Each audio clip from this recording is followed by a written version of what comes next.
You're listening to an Airwave Media Podcast. Feel like who art Ed? We'll try to spice it. Who art Mr. Wood art Ed me? Good. Either way, it's ambiguous. It works on so many levels. I know. That's off to a great start. Welcome to Who Arted, where we explore visual arts in an audio medium. I'm your host, Kyle Wood, and today we're going to be focusing on mandalas. Now, imagine for a moment you're planning a work of art. You start by crushing colored stones to make a sand. Next, you draw geometric patterns, carefully measuring out the shapes and symbols to make up the design. Now you're ready to create the work. You spend hours every day for weeks using chalkpur, the traditional tools of sand painting. You carefully pour the sand into place using funnels and tubes. The sand doesn't really pour through too quickly, though, to fill the design. The chalkpur is tapered to a fine point in order to give maximum control of minute details. You tap the tube to help the sand along as it slowly glides down to its resting place. After weeks of this painstaking work, what are you going to do with the final creation? The Buddhist monks of Tibet, who are known for their tradition of sand mandalas, they destroy the work after completing it. The word mandala comes from Sanskrit meaning circle, but a mandala is not your average two-dimensional shape consisting of an outer boundary called the circumference made up of points all equidistant from a fixed center point. No, a mandala is much more complicated. A mandala is a representation of the cosmos. While many people talk about mandalas in reference to radial symmetry, and typically we do see radial symmetry in a mandala design, it's more than just the symmetry and the balance. Mandalas have spiritual significance beyond mere repetition. The act of creating a sand mandala is meditative. It requires monks to focus, to be calm, still, and deliberate in their actions. Then, after completing the construction, they will leave it out for people to look upon and to contemplate for some period, and then move on to a ritual deconstructing of the piece. Even the deconstruction is a part of the artistic process with spiritual significance. Destroying the sand art is a reminder of the transitory nature of the universe. Buddhism was founded by Siddhartha Gautama in the 5th century BCE. Siddhartha became the Buddha, which means the enlightened one, when he gave up the trappings of the material world. One of his major insights was that people suffered because they craved permanence in an ever-changing world. He believed it was important to be mindful of the ephemeral nature of all things in this world and to release oneself from the burdens of attachment to material goods or seeking permanence. One idea is that personal accomplishments should be appreciated, but with the recognition that they are fleeting. Be mindful in doing things that you should be doing your best simply for the sake of doing so, not hoping for or expecting any sort of reward beyond that. I see a similarity here with the Western philosopher Aristotle's ideas of what he called eudaimonia, which he would say was the highest state of being a person could achieve, in which they were doing things for the sake of doing them and not as a means to some other end. The sand mandala is a meditation made visible for all.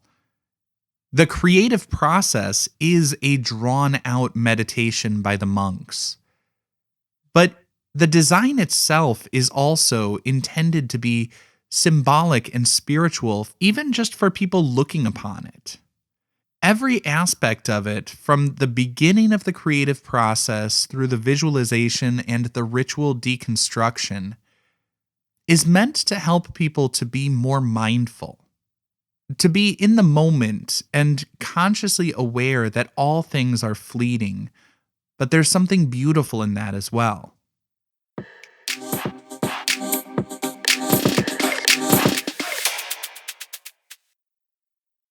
Now, as I said, the sand mandala is a work that can take days, if not weeks, to create. And generally, it goes in a couple of different stages. These stages are the Tibetan Buddhist tradition. There are others practiced by other sects in other areas, but here goes with a quick overview. First comes the preparation for the work. They need to choose a location. It can be in any location. It doesn't have to be a temple. Sometimes I've seen these created in museums, of course, universities, other public gathering spaces. But an area is selected, and then it is purified, it is sanctified and made holy with incense. There will be a team of monks who will actually create the mandala, but there's usually one senior monk who is responsible for the design. Next comes the drawing. After the design is chosen, not all mandalas are going to look the same.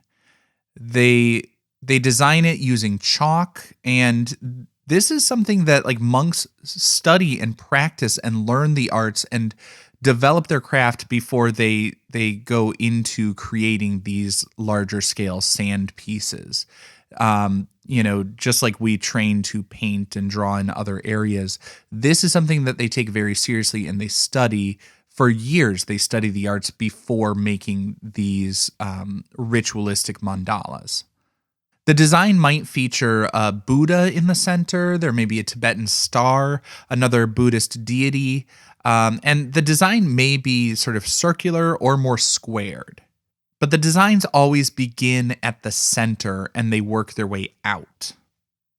Next comes the painting stage. And calling this painting may seem a little bit disingenuous to some because it's not really paint that they're using. They're using colored sand. And as I said, they begin at the center. They follow the lines of the design, laying out the sand in sort of a delicate outline. The chalk pour is a metal cylinder. It's basically a tube that it's about the size of an average pencil, and it has a small opening at the end. So it's letting out just tiny bits at a time, very, very controlled. It's not at a steep angle, so the sand is not flying through. It's a relatively low angle, and they're sort of tapping it on the side with a small wooden block or metal rod that is going to sort of help the sand to glide down very slowly so that they have better control over where it is going.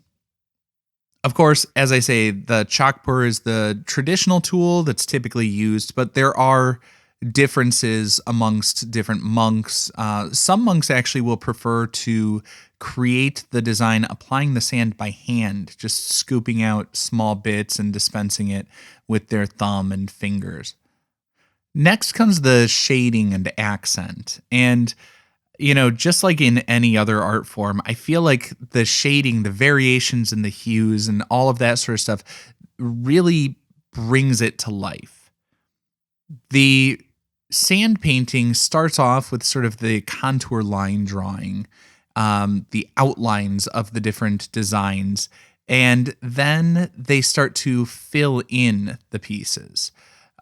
Again, monks might work in teams, usually 2 or 4 sections, and they always start in the center and work their way out. And finally, the finishing stage. Once the mandala is completed, it will stay up for a little while for people to interact with, to look at, to sort of contemplate and learn from. But then all of these pieces will come to an end. They specify the time in advance, and the monks will reconvene. They'll come together and they will start to perform a ritual closing it out, breaking it down, deconstructing it.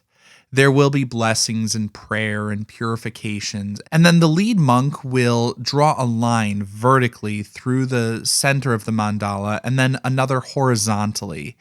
They'll either do this with a ritual object or sometimes they will use their finger, but the result is the same. The work is ruined.